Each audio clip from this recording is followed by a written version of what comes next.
ఎలా ఉన్నారు అందరూ? Welcome back to our channel Sangeetha vlogs. ఈరోజు మన రెసిపీ వచ్చేసి మష్రూమ్ కర్రీ అండి. ఫస్ట్ అయితే ప్యాన్ పెట్టుకొని ఆయిల్ హీట్ చేసుకోవాలి. ఎప్పుడు మనం ఏం చేస్తాం అదే కదా, వంట అంటే అదే కదండి ఉంటుంది. సర్లేండి, మన బాధలు ఎవరితో చెప్పుకుంటే ఎవరు తీరుస్తారు.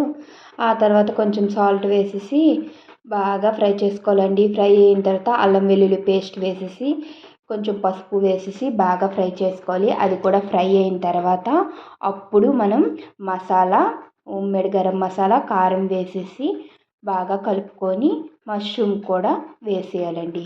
మష్రూమ్ కూడా బాగా కలిపిన తర్వాత మూత అనేది పెట్టుకోవాలి. అందులో నుంచే వాటర్ వస్తుందండి. మనం వాటర్ ఏంటి యాడ్ చేయాల్సిన అవసరం లేదు. దాంతోనే మష్రూమ్ అనేది కుక్ అయిపోతుంది. అంతేనండి. ఫైనల్ టచ్అప్ కోసం ఒక గుప్పెడు కొత్తిమీర వేసుకుంటే మన మష్రూమ్ కర్రీ అనేది రెడీ అయిపోతుందండి. అందరూ చూస్తున్నారు కానీ సబ్స్క్రైబ్ చేసుకోవట్లేదు. అబ్బా, సబ్స్క్రైబ్ చేసుకోండి.